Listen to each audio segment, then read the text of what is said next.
So welcome to the Tailored Training Podcast. I'm here with Dave McNaughton, chiropractor. Thank you. Working in Chatswood at the CrossFit, alongside CrossFit Chatswood, which is actually where I train myself. And that's how we met. And we'd also interacted via Instagram, so I've been following your stuff, which is interesting. And that's kind of why you're here, because I've been quite interested in like how you, all your stuff around pain, because I've had some like pretty significant problems with myself. So the audience knows a little bit more about you. Tell us a little bit more about your educational background, like what you've done in the past. So I am a chiropractor, as you said. I'm working in Chatswood in the private clinic there, and that's kind of my clinical stream. I like to think of how I do my workload. Studied at Macquarie University, and by the end of my studies in chiro, I was, a little bit eager to learn a little bit more, and then that kind of led me into my academic stream. And I actually found my way into the psychology department there. And so I'm on my second research degree there. I did a master's of research, and now about halfway through my PhD, essentially looking at how thoughts and feelings influence a range of symptoms like pain, but not only pain. So recently published a paper on irritable bowel syndrome, and we also look at a lot of fatigue syndrome symptoms as well. So it's pretty interesting, because I didn't really have a good idea about your educational background and your expertise, and it's kind of funny that I only hear about it after I invited you on. So it's great that we're talking about this topic. Yeah, beautiful. What makes you how do we, it's so hard because I see the name of your clinic, Neck, Back and Sports. So I'm like, okay, you work with people who have obviously injured or in pain through sports. But how do I know that you're right, like you're a chiropractor, but how do I differentiate between the old chiropractor and you, who's obviously got some extra study? Good question. I think chiro in general historically have been, somewhat related to spine and spine only. Physio a little bit more exercise based, and they kind of keep like that. Whereas, more contemporary practitioners will kind of pull from different areas. There's a lot of exercise and a lot of rehab, which is in part of being stronger and getting healthy anyway. I still focus on the spine and a lot of hands-on treatment. I find, with pain and with injury, the role of hands-on treatment is quite important. So, massage and adjustments and dry needling and that kind of mix to help people, move better, be more comfortable in their body, less pain, obviously, and hopefully that transitions into their life as well. Where I kind of differed a little bit is where I kind of found my way. I think it was the start of my clinical studies, well into fifth year in chiro, and in my this beginning of my clinical degree, clinical practice, I noticed the role of psychological processes was quite apparent in people's experience of pain. And common examples of just when I would see someone who's a little bit more anxious, they would report more pain. They would report more intense pain and more frequent pain. And also, if you dig deeper, they actually report gut symptoms as well, and they report fatigue. And so that kind of got me pretty curious, and I'm one of those people who didn't necessarily like the answers I was getting from the people I was asking. So I went into that more academic, and I did a research degree that looked exactly at that question: is what are the psychological processes involved in a range of symptoms? And does anxiety relate to more certain symptoms like gut or fatigue, or is it just across the board? And that in itself has influenced my clinical practice quite a bit, because not only do I do the physical stuff, improve your flexibility, improve your coordination, improve your strength, reduce your pain, but we also talk, and what we'll talk about later is, changing your behaviors around what you do when the pain is there, changing your expectation of what the pain is, how you think about your pain and how you feel about your pain is really important. And I would argue as well, you can get quite a lot of relief by just changing some of that sort of stuff. So. You mean your approach, your behaviours, your approach, your the way you think about pain? Definitely changing specific. We talk about constructs in literature that we'll go into further, that if you want to address them, like just the anxiety around it, if you're fearful of movement, it's got nothing to do with the pain. People say to me a lot of the time, I can't exercise because I'm scared I'm going to hurt it. Like, you haven't exercised yet. It's just the fear, the anxiety related to wanting to move. So once you address that and get them moving and get them more confident in that, it reduces their pain. Wow. So how do we... Oh, there's so much to digest. Where do we go? Yeah. This is more than a podcast worth. So basically, I want to let's start at the absolute basics. Yeah. I've got an injury. Yep. My personal one's chronic hip pain. Yep. Caused by arthritis. Yep. From whatever. A bunch of different things, Yep. a bunch of different reasons. I know, I can tell you now that I spent maybe 2 to 5 years feeling like, one, that I couldn't do anything, and I was really shocked because it was a really important part of my life to be like active, mobile, powerful, strong, all these things. Yeah, you've become incapacitated sometimes. Yeah, and I've had some bad shit happen to me, but this fairly simple thing really took its toll on me. It made me really consider, like, what am I going to do with my life? Who am I? Kind of thing. It's a trauma.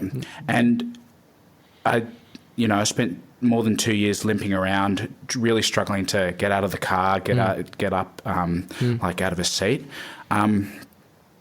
Say I came to you then, what would you do and say?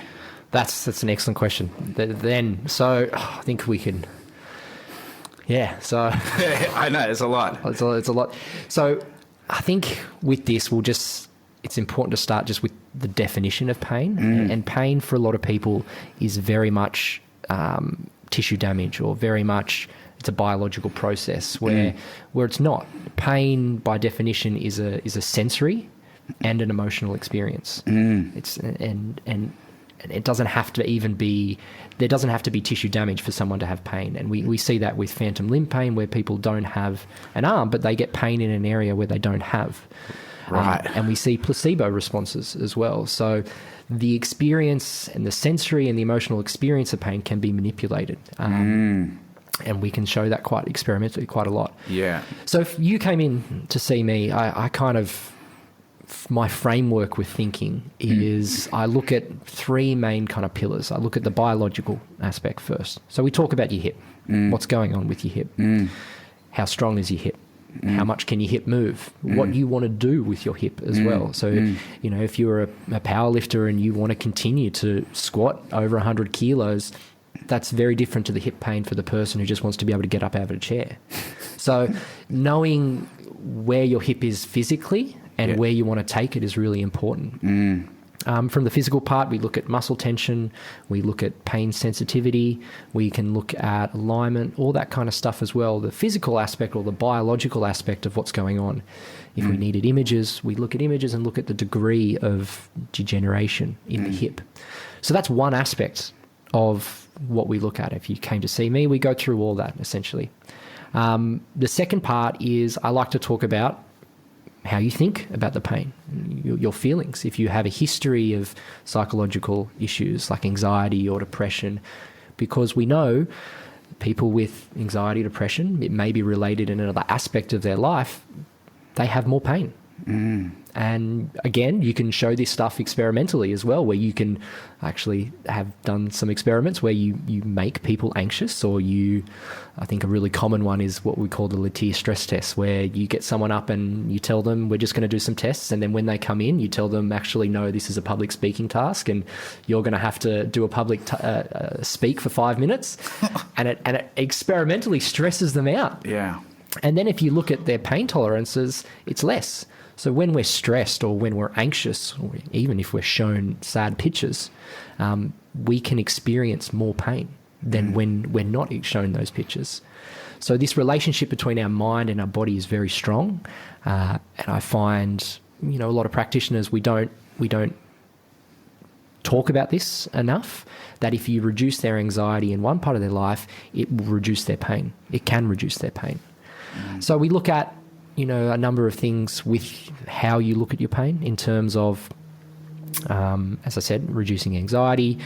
Are you fearful of certain movements? What movements are you fearful of? Then we can I like to say, we don't completely cut out things, we modify. We peel back, what can we do now? And we pace, or we grow from there, essentially, or we load more. And it's a safe way of showing the body, or giving the body more confidence that you can move, and movement's not painful, or movement's not trauma, essentially. Other aspects of, there's a whole range of factors that we talk about. There's another factor called catastrophizing, which I like to think of is the Dr. Google stories. So when people come in and, they've got a certain back pain, and then they Dr. Google and they find out this could be cancer, or this could be something, and all of a sudden their pain goes up. So this process of catastrophizing, thinking it is worse than it is at that point in time, we need to reduce that as well. And that's just a bit of, counselling through the process. A lot of the times it's just saying it's not cancer, and pain goes down. So there's a number of factors like that we need to understand and address and talk about. The other thing that we also talk about is I look at the social stuff, what's going on.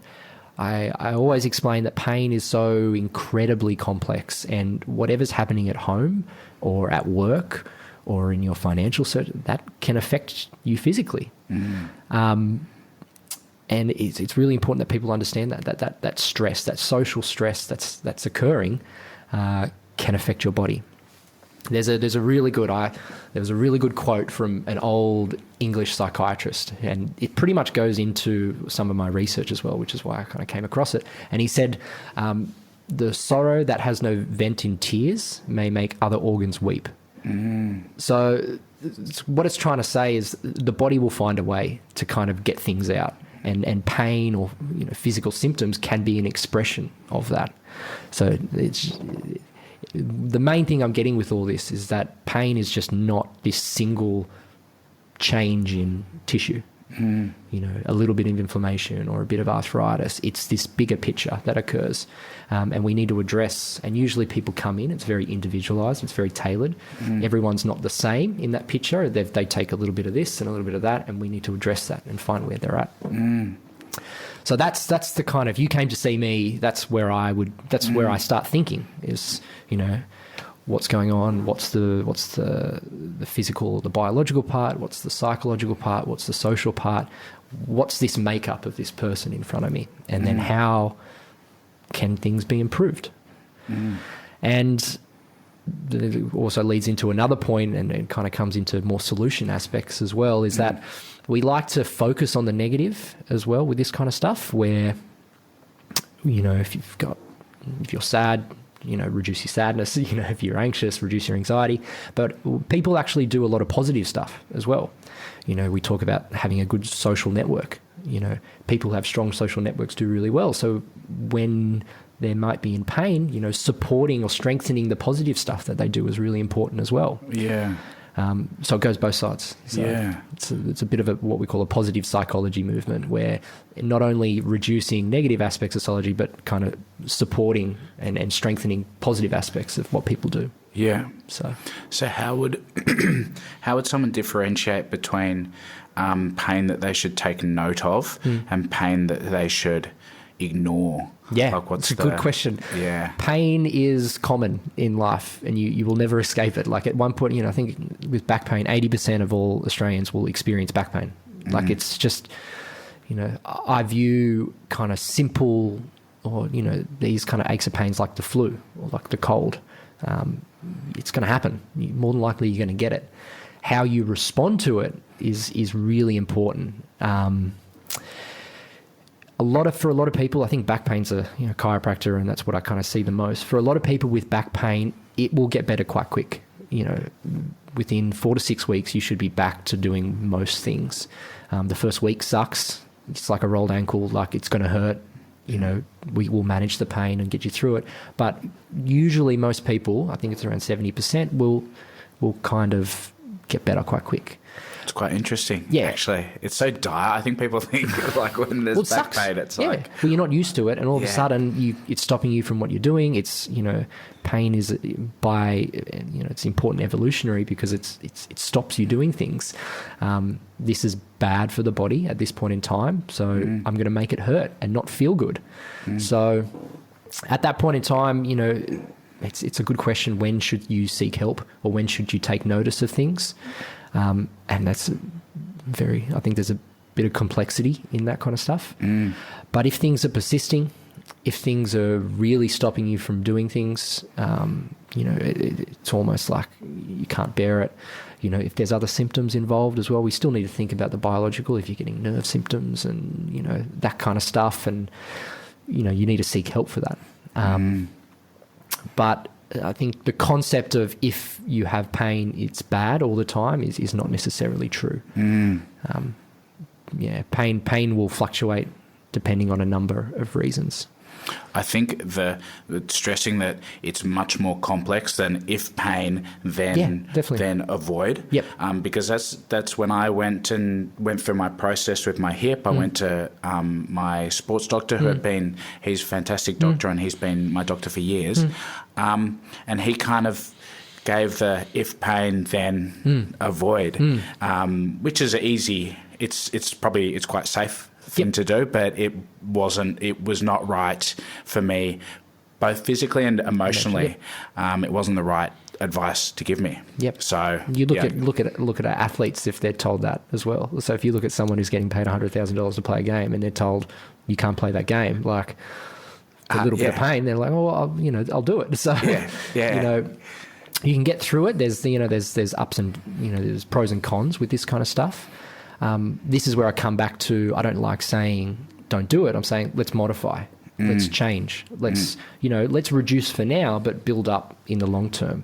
I think pain's an immediate thing, and when there's an injury, we want to just not have it and just it not magically not be there. I'm like, no, this is where you are now. This is a process. This is what you need to deal with, and this is what I find working with a lot of CrossFitters. They just want to keep going, and I was just like, no, like, if you want to keep squatting, let's peel it back to 50% of what you're doing. And usually that's quite comfortable for them, and we'll build up over the next couple of weeks.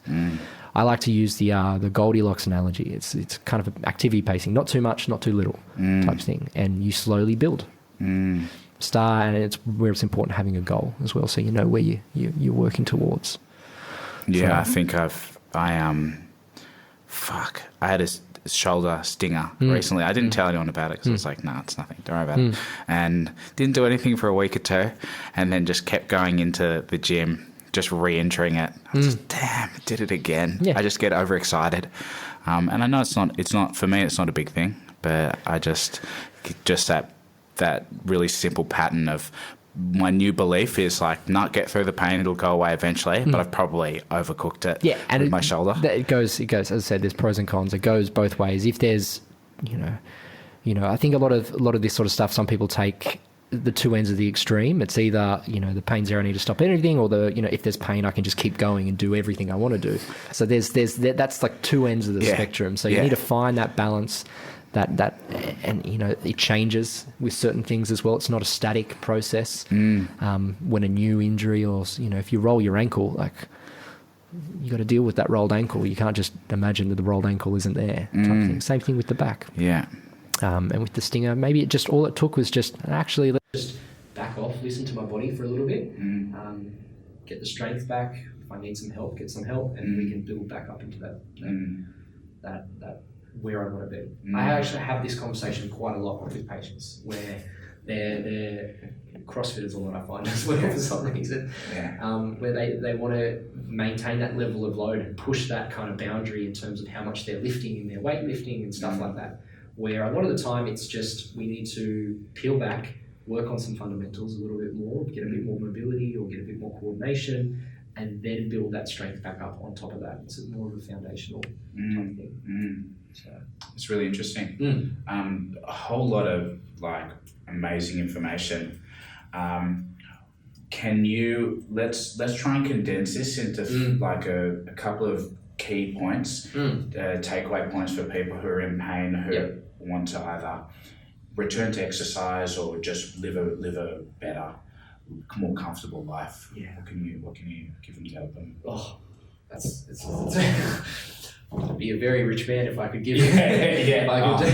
100%. I think I'll try and be as succinct as I can, but I think with pain you need to be holistic. You need to think holistic. It's not all about the body. It's not only about the mind. It's not only about what's going on at home. It's all those factors.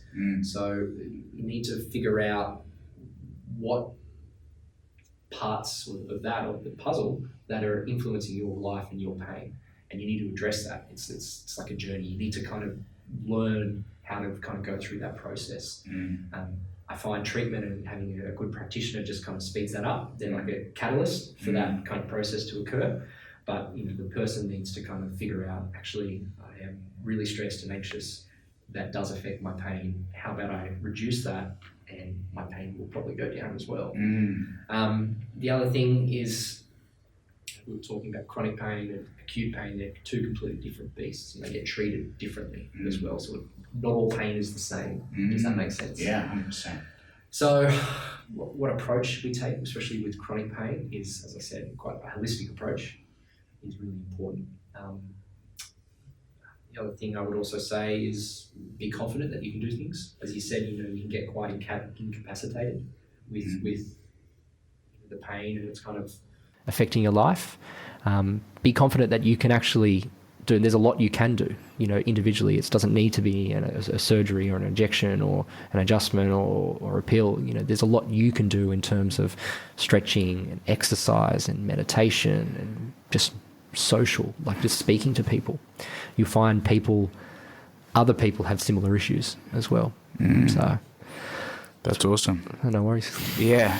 No, it's I think this, at least this, will have a significant impact on at the very least a number of people that I know personally who could benefit from this. I gave people some a couple of people, I gave them a heads up that I'd be doing an episode with you, and this stuff's definitely relevant to these people, and that's I've a small network, so more people that listen to it. Oh, beautiful. Yeah, there's definitely been a big shift. There's been a big shift in the way we look at pain and the way we look at injury. Yeah, understanding the mechanisms involved, and it's really pulled away from just this pure tissue injury. This muscle's tight. This. There's inflammation there. It's much more complex and needs to be treated and addressed as such. So, fantastic. How can people firstly follow you for more information and then book in with you if they need to? Yeah, I think the first one, if we listen to the podcast, you can just follow Dave the Chiro, essentially, just on Instagram, and then all the information will be there. I'll post it up. And bookings would be just find you through your social media? Social media and Nextback Sports. Okay, cool.